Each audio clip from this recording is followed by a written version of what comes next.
Cell the unit of life part 2। तो शुरू करते हैं। Differences in prokaryotic and eukaryotic cells. So first is prokaryotic means prokaryotic cell के पास primitive type of nucleus होगा and eukaryotic cell में developed type of nucleus आपको देखने के लिए मिलेगा। Now second number is nuclear membrane जो है वो प्रोकैरियोटिक सेल में एब्सेंट होती है और यूकैरियोटिक सेल में न्यूक्लियर मेम्ब्रेन प्रेजेंट होती है। Histone protein nuclear prokaryotic cell में एब्सेंट होते हैं एंड यूकैरियोटिक सेल में हिस्टोन प्रोटीन प्रेजेंट होते हैं। नंबर 4, पोलियमाइंस प्रोकैरियोटिक सेल में प्रेजेंट होते हैं और पोलियमाइंस यूकैरियोटिक सेल में एब्सेंट होते हैं। ट्रू क्रोमोसोम्स प्रोकैरियोटिक सेल में एब्सेंट होते हैं and true chromosome eukaryotic cell में प्रेजेंट होते हैं। जीनोफोर और न्यूक्लियोइड जो है वो प्रोकैरियोटिक सेल में प्रेजेंट होता है and genophore and nucleoid eukaryotic cell में एब्सेंट होता है। अब इस सेल में आपको सिंगल जीनोफोर पर सेल देखने के लिए मिलेगा। मींस एक सेल के अंदर आपको एक ही न्यूक्लियोइड या फिर जीनोफोर देखने के लिए मिलेगा। इन यूकैरियोटिक सेल अगर आप देखें तो आपको ट्रू क्रोमोसोम देखने के लिए मिलते हैं। उनका नंबर स्पीशीज के ऊपर डिपेंड करता है। जैसे ह्यूमन में 46 क्रोमोसोम होते हैं, 23 का पेयर्स होता है जिसमें से 22 जो होते हैं आपके ऑटोसोम्स होते हैं और 1 पेयर ऑफ क्रोमोसोम आपका 6 क्रोमोसोम या फिर एलोसोम्स होते हैं। Now number 8, naked DNA present होता है प्रोकैरियोटिक सेल में बिकॉज उसमें कोई बाउंड्री प्रेजेंट नहीं होती है न्यूक्लियस की। और इधर नेक्ड डीएनए एब्सेंट होता है यूकैरियोटिक सेल में क्योंकि इसमें बाउंड्रीज प्रेजेंट होती है। प्रोकैरियोटिक सेल का साइज स्मॉल होता है और यूकैरियोटिक सेल का साइज लार्ज होता है। नाउ प्रोकैरियोटिक सेल में प्लाज्मिड प्रेजेंट होता है। प्लाज्मिड क्या होता है? Extra chromosomal DNA. मतलब आपका जो मेन डीएनए प्रेजेंट है उसके अलावा एक्स्ट्रा क्रोमोसोमल डीएनए जो होता है उसको हम प्लाज्मिड बोलते हैं। यूकैरियोटिक सेल में प्लाज्मिड जो है वो एब्सेंट होता है। अब प्रोकैरियोटिक सेल में प्लाज्मिड क्या होता है, किस किस टाइप के होते हैं वो हम देखेंगे। प्लाज्मिड होता है double standard DNA, circular DNA और सेल्फ रेप्लिकेशन इसमें प्रेजेंट होता है। मतलब ये खुद से रेप्लिकेट करता है और एक ऐसा होता है डबल स्टैंडर्ड डीएनए होता है और ये सर्कुलर फॉर्म में प्रेजेंट होता है। अब टाइप्स क्या क्या हैं प्लाज्मिड के? F plasmid means fertility plasmid जो कि बैक्टीरियल ट्रांसफॉर्मेशन के लिए वर्क करता है। R plasmid is resistance plasmid, वो किसी रेजिस्टेंस के लिए वर्क करता है। Col plasmid means colicins plasmid, chemical having antibiotic property. ये एक ऐसा केमिकल है जिसके पास एंटीबायोटिक प्रॉपर्टीज प्रेजेंट होती है। अब प्लाज्मिड के कुछ और functions. Plasmid are responsible for control some phenotype, ये उस सेल के फिनोटाइप को कंट्रोल करने में भी वर्क करता है।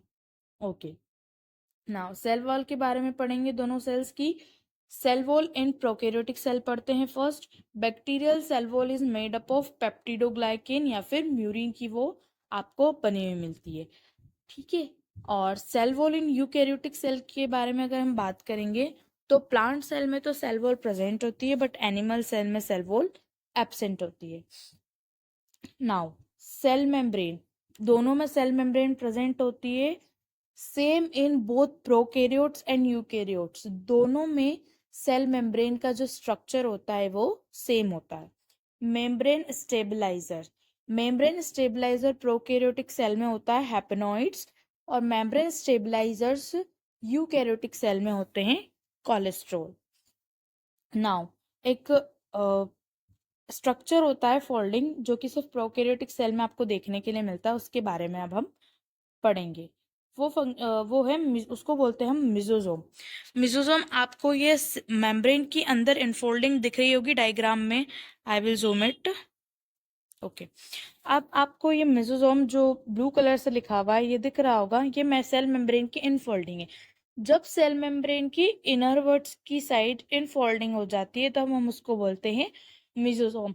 Infolding of cell membrane is known as mesosome. I hope आपको मिजोजोम समझ में आया होगा। नाउ मिजोसोम के फंक्शंस क्या क्या होते हैं, मिजोसोम किस किस चीज में आपको हेल्प करता है। तो मिजोसोम्स फंक्शन है, फर्स्ट ये आपको डीएनए रेप्लिकेशन में हेल्प करता है, सेकंड रेस्पिरेशन या फिर सेल को एनर्जी प्रोडक्शन में, ETS cycle electron transfer system में हेल्प करता है, सेल वॉल फॉर्मेशन में हेल्प करता है, सेपरेशन ऑफ डॉटर सेल्स में हेल्प करता है, सिक्रिएशन ऑफ मटेरियल्स में हेल्प करता है, ये सेल का सरफेस एरिया इंक्रीज करता है। आई होप मिसोसोम्स के फंक्शंस आपको समझ में आए होंगे, ये क्वेश्चन काफी बार नीट में आया हुआ भी है। नाउ सेल ऑर्गेनल्स के बारे में हम पढ़ेंगे।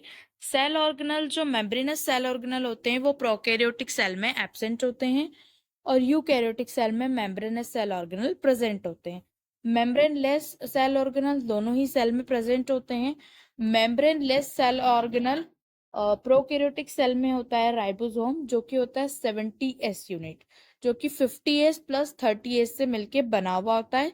और राइबोसोम को हम प्रोटीन फैक्ट्री भी बोलते हैं क्योंकि यहाँ पे प्रोटीन सिंथेसिस का वर्क होता है। नाउ राइबोसोम जो कि मेम्ब्रेनलेस ऑर्गेनल होता है वो यूकैरियोटिक सेल में 80s यूनिट में प्रेजेंट होता है, जो कि 40s प्लस 60s से मिलके बना हुआ होता है। ये भी प्रोटीन सिंथेसिस में हेल्प करता है, हमेशा ध्यान रखिएगा जहाँ पे भी आपको राइबोसोम दिखे वो प्रोटीन फैक्ट्री का काम करता है, मीन्स वहाँ पे प्रोटीन सिंथेसिस होगा ही होगा। अब माइटोकॉन्ड्रिया जो है वो मेम्ब्रेनस सेल ऑर्गेनल होता है, तो वो प्रोकैरियोटिक सेल में एब्सेंट होगा और यूकैरियोटिक सेल में प्रेजेंट होगा। क्लोरोप्लास्ट भी जो है वो मेम्ब्रेनस सेल ऑर्गेनल होता है, तो वो प्रोकैरियोटिक सेल में एब्सेंट होगा एंड यूकैरियोटिक सेल में प्रेजेंट होगा। नाउ क्रोमेटोफोर जो होते हैं वो भी ऐसे एक्सटेंशंस होते हैं present membrane internal extension, membrane की इनर साइड में फोल्ड हो जाना, ये होता है प्रोकैरियोटिक सेल में। सिर्फ आपको प्रोकैरियोटिक सेल में ही देखने को मिलेगा, क्रोमेटोफोर यूकैरियोटिक सेल में एब्सेंट होते हैं। नाउ लाइसोसोम एक टाइप का मेम्ब्रेनस ऑर्गेनल है, तो वो मेम्ब्रेनस है इसीलिए वो प्रोकैरियोटिक सेल में एब्सेंट होगा एंड यूकैरियोटिक सेल में प्रेजेंट होगा। अगर अब हम फ्लेजिला की बात करें तो फ्लेजिला दोनों के अंदर प्रेजेंट होते हैं, बट जो फ्लेजिला प्रोकैरियोटिक सेल के अंदर प्रेजेंट होता है वो फ्लेजिलिन प्रोटीन से बना हुआ होता है, और जो फ्लेजिला आपका यूकैरियोटिक सेल में प्रेजेंट होता है वो ट्यूब्यूलिन प्रोटीन से बना हुआ होता है। अब साइटोस्केलेटल स्ट्रक्चर्स जो होते हैं वो भी मेम्ब्रेनस वाले होते हैं, तो वो आपको प्रोकैरियोटिक सेल के अंदर नहीं देखने को मिलेंगे, वो प्रोकैरियोटिक सेल के अंदर एब्सेंट होंगे और वो यूकैरियोटिक सेल के अंदर प्रेजेंट होंगे। प्रोकैरियोटिक सेल होता है सिंगल एनवलप सिस्टम एंड जो आपका यूकैरियोटिक सेल होता है वो आपका होता है डबल एनवलप सिस्टम। अब सिंगल एनवलप सिस्टम से क्या मतलब है, because they don't have membranes of cell organelle like naked DNA, जैसे कि इनके पास जो नेक्ड डीएनए पड़ा हुआ है इसकी इनके पास कोई मेम्ब्रेन नहीं है, सिर्फ इनके पास सेल की मेम्ब्रेन होती है, इसलिए ये सिंगल एनवलप सिस्टम होता है। अब डबल एनवलप सिस्टम से क्या मतलब है, they have envelope in cell organelle system too, like nucleus have nuclear membrane, मतलब न्यूक्लियस के पास तो न्यूक्लियर मेम्ब्रेन है और सेल के पास भी सेल मेम्ब्रेन है, इसलिए हमने इसको डबल मेम्ब्रेन सिस्टम बोला गया है।